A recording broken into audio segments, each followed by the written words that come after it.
नमस्कार, झावा हिट देख रहे हैं आप और मैं हूं सिद्धार्थ कांकरिया। झावा हिट की टीम इस समय मौजूद है थांदला के एसडीओपी कार्यालय में। हमारे साथ इस समय मौजूद है एसडीओपी नीरज नामदेव, जो कि हाल ही के दिनों में अभी यहां पर उनकी पदस्थापना हुई थी। और एक बेहद ही चौंकाने वाली खबर बुधवार की रात को हमें मिली, जिसमें यह खबर सूचना प्राप्त हुई कि एसडीओपी साहब का ट्रांसफ़र हो चुका है, वो भोपाल चले गए हैं। देखिए, एक छोटे से आग्रह पर एसडीओपी साहब ने हमें आज समय दिया है। कुछ हम उनसे सवाल करेंगे और जानेंगे उनके थांदला के अनुभव के बारे में, उनकी जो शासकीय सेवाएं रही है उसके बारे में, और आने वाला जो उनका भविष्य है शासकीय सेवाओं को लेकर उनके बारे में। सर, बहुत बहुत स्वागत है आपका झावा हिट पर।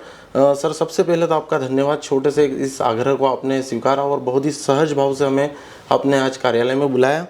सर, बेहद ही चौंकाने वाली एक खबर आई रात को। सर, क्या लग रहा है आपको इस खबर के बारे में? जैसे एक पदस्थापना हुई थी सर, और अचानक से ट्रांसफ़र। सबसे पहले तो झाबुआ हिट के सभी दर्शकों को मेरा नमस्कार। और स्थानांतरण एक सहज प्रक्रिया है, जो कि जब हम लोग सर्विस ज्वाइन करते हैं तो उसी समय प्रशिक्षण में ये बता दिया जाता है कि स्थानांतरण से कभी आपको घबराना नहीं है। एक सहज प्रक्रिया है, प्रशासनिक व्यवस्था है। तो मुझे वहाँ के लिए ज़्यादा योग्य समझा गया, इसलिए वहाँ भेजा गया। सर, थांदला में, मेघनगर में दो बड़े विकास खंड आपके पास थे। क्या आपके अनुभव रहे थांदला को लेकर, मेघनगर को लेकर? देखिए, अनुभव तो यहाँ पे बहुत अच्छे रहे मेरे। कभी कोई ऐसी समस्या उत्पन्न नहीं हुई है। यहाँ के लोग बड़े अच्छे हैं, कोऑपरेटिव हैं और प्रशासनिक अधिकारियों की बात सुनते हैं, उनका सम्मान करते हैं। और हाल ही के दिनों में बहुत सारी ऐसी घटनाएं भी यहाँ घटित हुई हैं, जिन पर त्वरित रूप से पुलिस अधीक्षक महोदय के निर्देशन में जो है प्रशासनिक अधिकारियों द्वारा कार्रवाई की गई। और जो है वहाँ पे जो भी घटना घटित हुई थी उसको त्वरित रूप से उसको निराकृत भी किया गया। सर, बिल्कुल। अब बात करें सर झाबुआ ज़िले की, आप जोबट में भी रहे हैं, अलीराजपुर से जुड़ा हुआ क्षेत्र है, झाबुआ ज़िला भी है, दोनों भाई माने जाते हैं एक दूसरे के। सर, दोनों की संस्कृतियों में जो आप लगातार देख रहे हैं, दोनों की संस्कृतियों में सर, अब आपको क्या लगता है, इन संस्कृतियों को क्या उचित स्थान मिल पाया है अभी, या फिर और भी अभी स्थान मिलना बाकी है? देखिए, मध्य प्रदेश जो है सर्वाधिक जनजाति बाहुल्यता वाला प्रदेश है। यहाँ पे लगभग 30% से ऊपर जो है वो जनजाति समुदाय के लोग, अनुसूचित जनजाति समुदाय के लोग निवासरत हैं, जिसमें से झाबुआ जो है उस पर भी लगभग 89% के समथिंग जो है आदिवासी बाहुल्य क्षेत्र है। इसी प्रकार से अलीराजपुर में भी लगभग 90% के आसपास जो है जनजाति बाहुल्यता है। जो हमारा झाबुआ है वहाँ पर भील समुदाय है, और जो हमारा अलीराजपुर है वहाँ पर भिलाला और पाटलिया समाज जो है उसकी बाहुल्यता है। तो दोनों में सांस्कृतिक विविधता है। और जैसे कहा जाता है कि 25 किलोमीटर पर आपका हवा, पानी और संस्कृति, सभ्यता ये सब परिवर्तित हो जाती है। भाषा भी थोड़ी भाषा, बोली सब परिवर्तित होती है। तो वो दोनों क्षेत्र में ये विविधता देखने को मिली। सर, आपका देखा गया है, जितना आपसे हमने समय आपके साथ में बिताया उसमें हम लोगों ने आपके बारे में ये ऑब्जर्व किया है कि सर, शासकीय सेवा में रहने के बाद भी आप अध्यात्म के प्रति आपकी एक अलग रुचि रही। थांदला में भी आपने एक थांदलेश्वर महादेव मंदिर की स्थापना की है।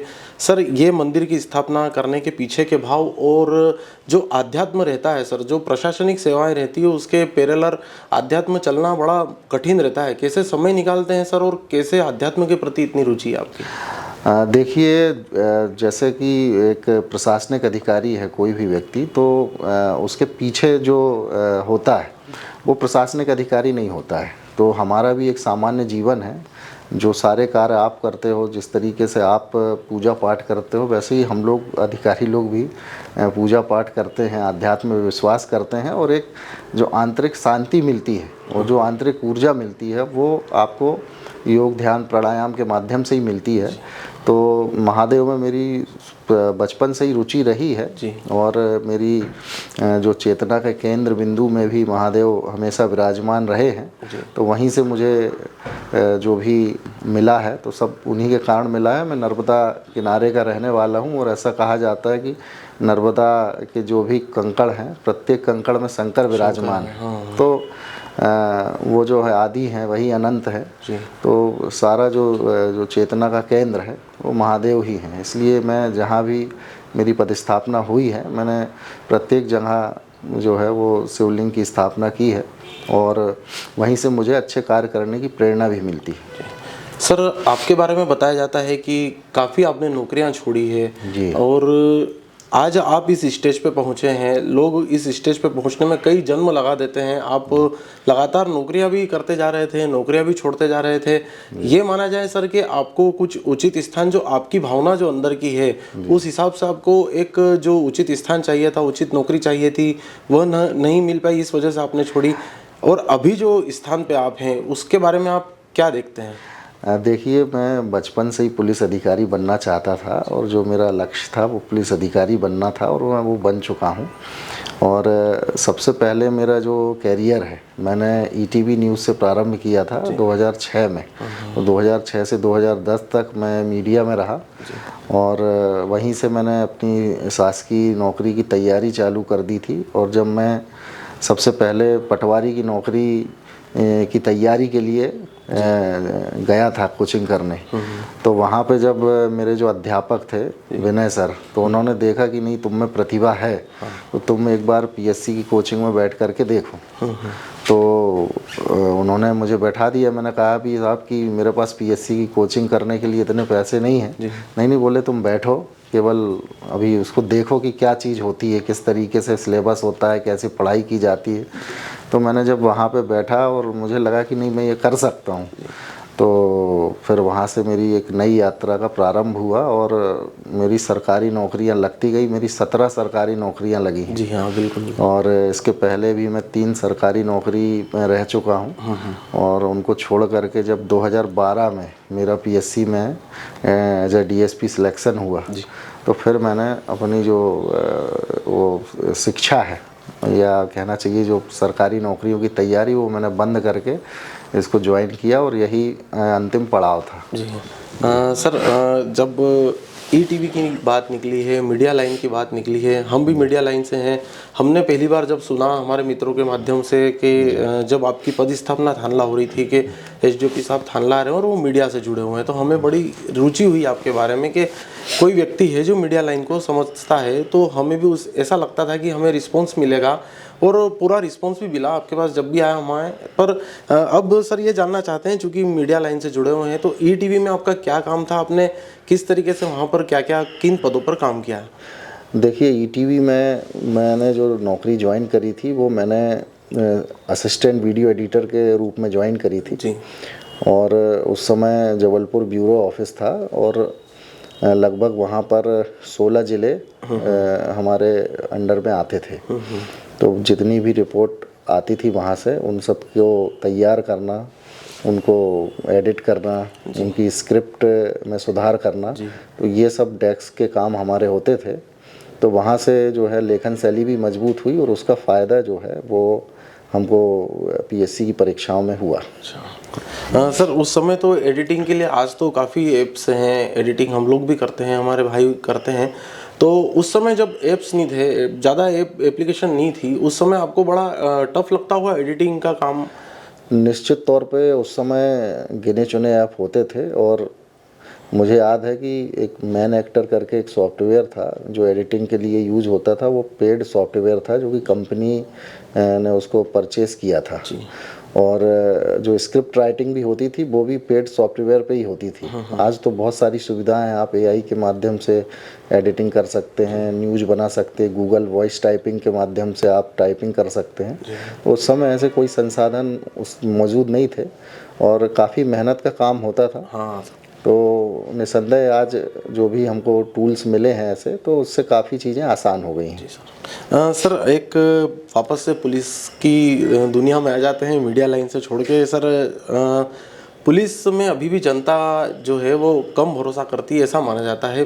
पहले के मुकाबले भरोसा तो बढ़ा है, लेकिन जितना भरोसा बढ़ना चाहिए था पुलिस के प्रति आम जनता का, वह फिलहाल अभी कम लग रहा है। कैसे प्रयास करने चाहिए कि पुलिस को और नागरिकों के बीच में पहुँचे, उनके बीच में अपना भरोसा जीतें?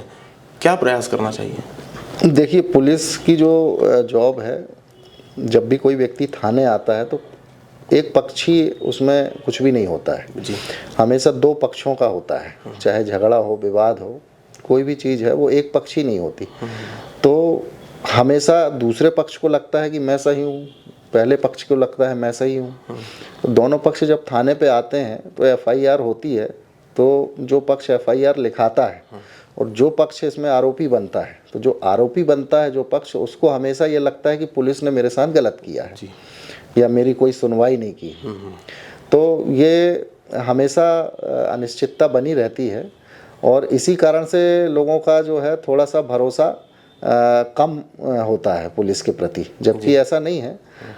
पुलिस जब भी एफआईआर होती तो निष्पक्ष कार्रवाई उसमें करती है और विवेचना के स्तर पे जो है बहुत सारे जैसे साक्ष्य संकलन किए जाते हैं, उसके आधार पे पुलिस कार्रवाई करती है। पर इस पूरी कार्रवाई में आम लोगों को लगता है कि हमारी जो है सुनवाई ढंग से नहीं हो रही है या पुलिस इसमें दूसरे पक्ष से मिल गई है। ये भ्रांतियाँ लोगों के मन में बनी रहती हैं और ये इस कारण से होता है कि उनको कानून का ज्ञान होता नहीं है। तो जैसे जैसे जनता में कानून का ज्ञान होगा तो बिल्कुल पुलिस और जनता के बीच में ये दूरियां मिटती जाएंगी और क्राइम भी कम होगा। तो मेरा तो ये सभी से आग्रह है कि जब तक आप कानून को समझेंगे नहीं, उसको पढ़ेंगे नहीं, क्योंकि जो व्यक्ति जितना कानून जानता है वो उतना कम क्राइम करता है। बिल्कुल बिल्कुल। और जो व्यक्ति कानून को नहीं जानता है वो उतना ही ज़्यादा क्राइम करता है। तो मेरा सबसे आग्रह है कि पहले आप धाराओं को पढ़िए, आप कानून को समझिए, कानूनी प्रक्रिया को समझिए, थाने की कार्रवाई को समझिए। तो जब ये चीज़ आप करेंगे तो निश्चित तौर पे आपका जो है पुलिस के प्रति विश्वास भी बढ़ेगा और आप खुद कानून के प्रति अवेयर हो जाएंगे और जो है आप किसी भी प्रकार से क्राइम से दूर भागेंगे। बिल्कुल सर। सर देखा गया है त्यौहार आते हैं सर तो हर व्यक्ति खुश हो जाता है अपने परिवार के साथ त्यौहार मनाने के लिए और मनाते भी हैं सर सब लोग त्यौहार। पर ऐसे में सर पुलिस की भूमिका और महत्वपूर्ण हो जाती है जैसे जैसे त्यौहार नज़दीक आता है, त्यौहार का दिन रहता है, कोई भी त्यौहार हो, चाहे वो हिंदू मुस्लिम सिख ईसाई जो भी त्यौहार हो, उसमें सर पुलिस बड़ी सुरक्षा प्रदान करती है आम नागरिकों को ताकि वो अच्छे से त्यौहार मना सके। कई बार सर ऐसे में पुलिस के त्यौहार पुलिस नहीं मना पाती है, तो क्या सर आपको लगता है कि त्यौहार आने पर पुलिस का बर्डन बढ़ जाता है और त्यौहार नहीं मना पाते, इसका कहीं कुछ मलाल आपको लगता है कुछ? नहीं, देखिए जैसा कि हमारा पुलिस का ध्येय वाक्य है देशभक्ति जन सेवा। तो हम जब इस सर्विस में आए थे तो हमको किसी ने आमंत्रण दे करके नहीं बुलाया था, हम अपनी स्वेच्छा से आए हैं और जो पहली हमारी जो भूमिका है वो जन सेवा की है। क्या बात है। तो जन सेवा की जब ध्येय से कोई व्यक्ति इसमें कदम रखता है तो त्यौहार की जब बात आपने करी है तो किसने कहा कि हम त्यौहार नहीं मनाते? हम भी त्यौहार मनाते हैं और हमारे लिए पूरा परिवार जो है वो हमारा क्षेत्र होता है। जिस क्षेत्र में हम काम कर रहे हैं वही हमारा परिवार है। तो हम ऐसे लोगों के बीच में जाते भी हैं। आपने अभी दिवाली के समय भी देखा होगा कि हम लोगों ने ऐसे वंचित वर्ग के बीच में जा कर के पटाखे भी बांटे थे, मिठाइयाँ भी उनके साथ खाई थी, उनको कपड़े बांटे थे। तो पुलिस प्रत्येक त्यौहार को उसी खुशी के साथ मनाती है जैसे आम पब्लिक भी मनाती है। और हमारा जो परिवार है वो आम जो हमारी जनता है जहाँ पे हम काम करते हैं वही हमारा परिवार है। तो हम उनके साथ त्यौहार मना के प्रसन्न भी होते हैं।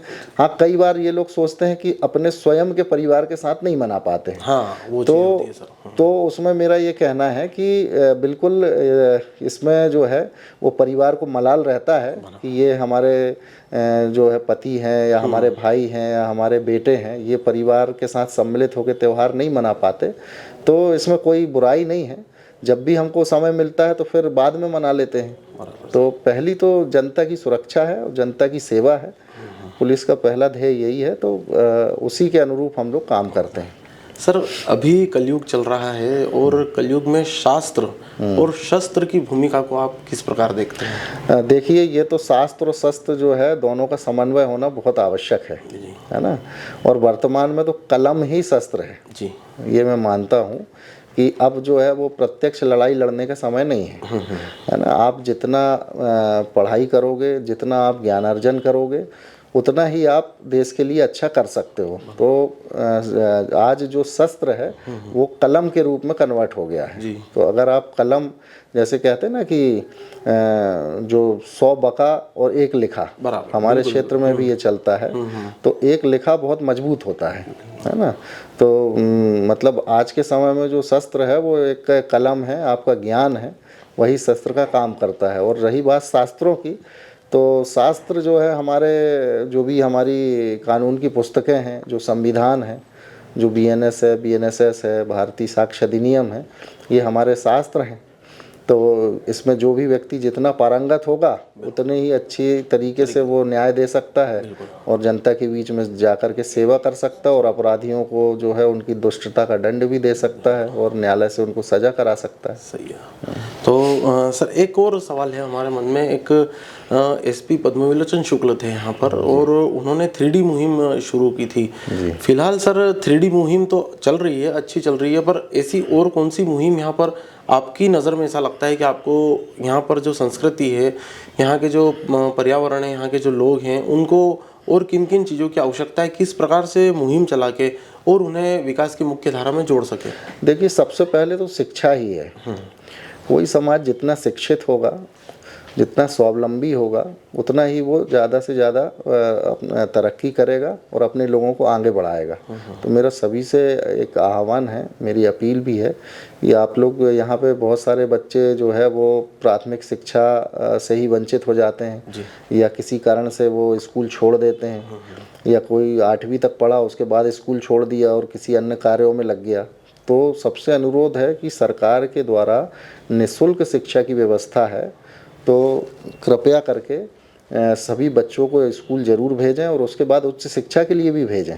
उच्च शिक्षा की भी व्यवस्थाएं हैं।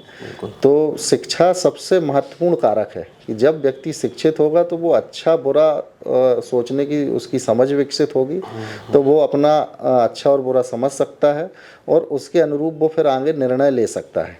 तो अगर शिक्षा को हम इस दिशा में, शिक्षा की दिशा में बहुत अच्छा काम करें, तो अपने आप जो ये D3 वाला जो हमारा मिशन चल रहा था वो और ज़्यादा सशक्त हो जाएगा। सर कहा जाता है अज्ञानता ही अभिशाप है, उस प्रकार से कुछ ज्ञान होना जरूरी है। सर सवाल एक ये है कि भावनाएं हर व्यक्ति में छुपी रहती है, कहीं ना कहीं हर व्यक्ति भावनात्मक रूप से जुड़ा हुआ रहता है। आप में भी भावनाएं, पुलिस के हर कर्मचारी अधिकारी में भावनाएं रहती है। सर कई बार ऐसा केस आ जाता होगा आपके सामने जहां पर आपको भावनात्मक पहलू एक अलग रहता है और एक प्रैक्टिकल पहलू जिसको हम कहते हैं वो एक अलग रहता है। सर ऐसे में दोनों में कैसे सामंजस्य बिठाते हैं और कैसे निर्णय तक पहुंचते हैं कि अपराधी कौन है और कौन सही है और कौन गलत है? देखिए, सबसे पहले तो जो भी भारत की जो विधियां हैं, जो न्याय व्यवस्था बनी हुई है, तो वो हमें मार्गदर्शन देती है। उसमें स्पष्टता है कानून में कि अगर ऐसा है तो ऐसा होगा, ऐसा है तो ऐसा होगा, है ना। इस सारी चीज़ कानून में स्पष्टता होती है। और इसमें अगर कोई व्यक्ति अपराधी है तो वो अपराधी है, उसमें फिर कोई भावनात्मक पक्ष जो है वो नहीं देखा जाता है ना। कोई व्यक्ति यदि चाहे वो मेरे परिवार का भी हो या मेरे से जुड़ा हुआ या मेरा कोई मित्र भी हो, यदि उसने अपराध किया है तो निश्चित तौर पे उसको उसकी सज़ा मिलना चाहिए। और उसको सज़ा बिल्कुल इस नाते कि अगर वो मेरा मित्र है या रिश्तेदार है और मैं उसको जो है उसकी मदद करूं, तो ये बिल्कुल विधि के विरुद्ध होगा और मेरा मन भी जो है उसको ग्रहण नहीं करेगा।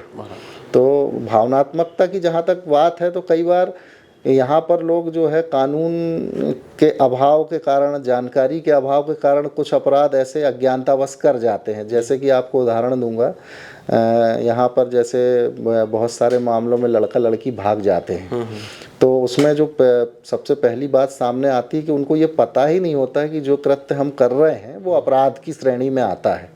तो इस कारण से वो जो है अब कानून का अभाव होने के कारण वो कम उम्र में ही भागकर शादी कर लेते हैं। तो बाद में फिर उनको पछताना पड़ता है, बाद में फिर उनको पता चलता है कि नहीं ये तो अपराध है, और फिर उन पे FIR हो जाती है और जेल भी चले जाते हैं। जी सर। तो ये चीज़ें हैं। सर, आपकी सर्विस में अभी तक की जो सर्विस हुई है उसमें कोई ऐसा वाकया आपको याद है जो आप साझा करना चाहते हैं दर्शकों के साथ में, कि किस प्रकार से हमें अपना जीवन जीना चाहिए और कैसे कानून का पालन करना चाहिए, कानून का पालन न करने पर क्या कुछ घटनाएं हो जाती है? जैसा अभी आपने बताया कि कानून की जानकारी नहीं रहती है किसी व्यक्ति को, तो फिर ऐसे जाने अनजाने में कोई अपराध हुआ हो, कोई ऐसा घटना हो जो आप साझा करना चाहते हो? नहीं, घटनाएं तो ऐसी बहुत सारी हैं। जैसे कुछ लोग जो है वो सोशल मीडिया पे कोई कमेंट कर देते हैं जी। और बाद में फिर उनको पता चलता है कि ये सामाजिक सद्भावना को बिगाड़ने वाली कमेंट थी जी। या इसके कारण जो है तनाव की स्थिति निर्मित हो सकती थी। तो इस तरीके के कमेंट से हमें बचना चाहिए। और नौकरी में ऐसे बहुत सारे घटनाक्रम हुए हैं, और जितनी भी मैंने इन्वेस्टिगेशन करी हैं उसमें अधिकतर केसों में मैंने लोगों को सज़ा दिलाई है। तो ऐसा कोई केस तो है नहीं। एक केस मुझे याद आ रहा है, जब मैं सिंगरौली में SDOP के रूप में पदस्थ था, तो वहाँ पर एक बैगा समुदाय के व्यक्ति की कुछ लोगों के द्वारा हत्या कर दी गई थी। तो बैगा जो है वो बहुत ही जो है पिछड़ी जनजाति से आते हैं जी। तो उसमें जो है फिर माननीय न्यायालय द्वारा सभी को उम्र कैद की सज़ा सुनाई गई थी। हाँ, तो वो एक बड़ा अच्छा इन्वेस्टिगेशन था। और इसी तरीके से एक जब मैं सीधी में पदस्थ था तो उस दौरान भी एक व्यक्ति ने एक नाबालिग आदिवासी युवती का जो है वो बलात्संग उसके साथ किया गया था, और उसमें भी जो है फास्ट ट्रायल होकर के उसमें भी उसको सज़ा मिली थी। तो ये जो 2 केस थे ये मेरे जीवन के अब तक के सबसे अच्छे केस हैं, और ऐसे तमाम केस हैं।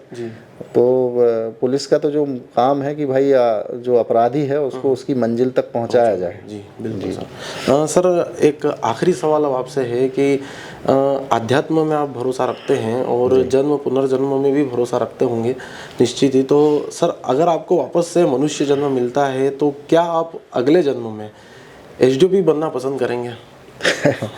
ये तो ऐसा एक गूढ़ प्रश्न है कि SDOP बनना पसंद करेंगे या नहीं। मैं तो मनुष्य बनना पसंद करूंगा, और बाकी फिर उस समय की जो परिस्थितियां हैं वो क्या बनाती हैं, क्योंकि हम अपने स्वयं के चाहने से कुछ नहीं होता है जी। आपको समाज में प्रत्येक घटना प्रभावित करती है। जिस समाज में आप रह रहे हो वहाँ के पड़ोसी भी आपको प्रभावित करेंगे, वहाँ की बोली भाषा भी प्रभावित करेगी, वहाँ का रहन सहन, वहाँ का भोजन, वहाँ की आबो हवा और वहाँ का जो आपका क्लाइमेट है वो सारा कुछ आपको प्रभावित करता है। तो उसके आधार पे जो है व्यक्ति कुछ भी बनता है या बिगड़ता है। और जो आपके पारिवारिक संस्कार हैं तो वो पीढ़ी दर पीढ़ी हस्तांतरित होते हैं। तो ये कहना बड़ा मुश्किल है कि मैं पुनः SDOP बनूंगा या क्या बनूंगा। मैं चाहता हूं कि यदि मुझे मनुष्य जीवन मिले तो उसमें मैं जो भी बेहतर कर सकता हूं समाज के लिए, क्या बात है। तो वो पद मुझे ईश्वर दे, ताकि मैं ज़्यादा से ज़्यादा लोगों की सहायता कर सकूं, ज़्यादा से ज़्यादा लोगों की जो है वो मदद कर पाऊं। तो यही मेरा ध्येय रहेगा। बेहद खूबसूरत सर, बहुत अच्छा। तो आपने अभी सुना SDOP नीरज नामदेव को, और आपकी इस चर्चा के बारे में क्या राय है कमेंट बॉक्स में ज़रूर बताएं। साथ ही हम सभी झावा हिट की टीम जो है SDOP नीरज नामदेव सर की उज्जवल भविष्य की कामना करते हैं। आपको इंटरव्यू के बारे में आपकी राय के लिए कमेंट बॉक्स खुला है। ताज़ा जानकारी और अपडेट के लिए बने रहिए झावा हिट के साथ। नमस्कार।